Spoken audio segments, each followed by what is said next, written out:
আবারও কূটনীতির চমক দেখালেন বাংলাদেশের অন্তর্বর্তী সরকারের প্রধান উপদেষ্টা ড মোহাম্মদ ইউনূস। ক্ষমতাচ্যুত আওয়ামী লীগের শাসনামলে নানা দ্বিপাক্ষিক চুক্তি, চীনের মধ্যস্থতা ও আন্তর্জাতিক চাপে রোহিঙ্গাদের ফেরত পাঠানোর ইস্যুতে কাজের কাজ কিছুই হয়নি। অথচ হঠাৎ করেই বদলে গেল দৃশ্যপট। মিয়ানমারের উপপ্রধানমন্ত্রীর মুখে প্রথমবারের মতো স্বীকৃতি এলো বাংলাদেশে আশ্রয় নেয়া 1,80,000 রোহিঙ্গা মিয়ানমারের নাগরিক। তাদের দেশে ফিরিয়ে নেয়ার উপযুক্ত মনে করা হচ্ছে। প্রশ্ন উঠেছে, এতদিন পর কি ঘটল যে মিয়ানমার হঠাৎ এই স্বীকৃতি দিল?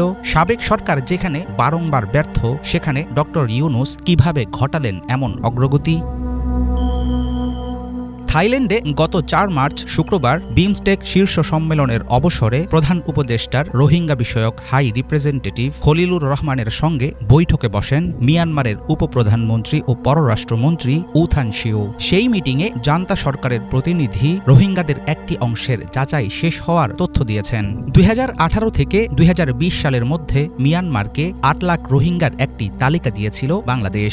ওই তালিকার মধ্যে এই পর্যন্ত 1,80,000 রোহিঙ্গার ব্যাপারে শেষ হয়েছে যাচাই বাছাই। চলমান রয়েছে আরও 70,000-এর ভেরিফিকেশন। এদের বাইরে বাকি 5,50,000-এর কার্যক্রমও দ্রুতগতি পাবে বলে আশ্বাস দিয়েছেন মিয়ানমারের পররাষ্ট্রমন্ত্রী।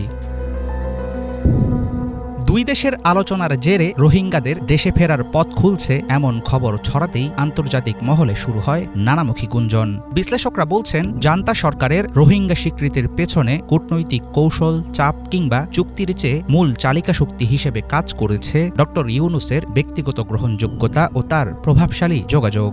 সাবেক প্রধানমন্ত্রী শেখ হাসিনার আমলে 2 বার প্রত্যাবাসন চুক্তি, চীনের মধ্যস্থতা, ত্রিপক্ষীয় বৈঠক ও জাতিসংঘের প্রস্তাব সব মিলিয়ে বাংলাদেশ আশাবাদী হয়েছে ঠিকই, কিন্তু বাস্তবে একজন রোহিঙ্গাও ফিরতে পারেনি রাখাইনে। মিয়ানমার বাংলাদেশের শীর্ষ পর্যায়ের বৈঠকের জেরে এক ঝটকায় প্রায় 2 লাখ রোহিঙ্গার নাগরিকত্ব নিশ্চিত হওয়া একটি ইতিবাচক ও গুরুত্বপূর্ণ কূটনৈতিক অর্জন।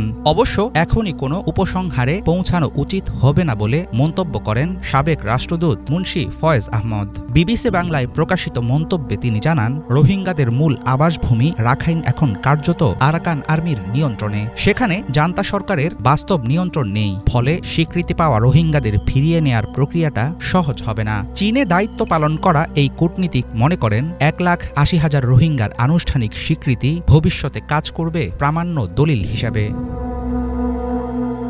2017 সালে চীনের মধ্যস্থতায় শুরু হয় রোহিঙ্গাদের ফেরত পাঠানোর আলোচনা। প্রথম ব্যাচ পাঠানোর কথা ছিল 2018 সালের নভেম্বরে। 2019 সালেও নেওয়া হয় নতুন উদ্যোগ, কিন্তু নাগরিকত্বের নিশ্চয়তা না থাকায় ফেরত যেতে চায়নি রোহিঙ্গারা। 2021 সালে মিয়ানমারে শুরু হয় সামরিক অভ্যুত্থান। ক্ষমতায় আসে জান্তা সরকার। আরও অস্থিতিশীল হয়ে ওঠে রাখাইনের পরিস্থিতি। এর জেরে 2023 সালের শেষ ভাগে নতুন করে রোহিঙ্গা ঢল নামে বাংলাদেশে। রোহিঙ্গাদের দেশে ফেরত পাঠানো এখনও বহু দূরের বিষয় হলেও আশা দেখাচ্ছেন ড ইউনূস।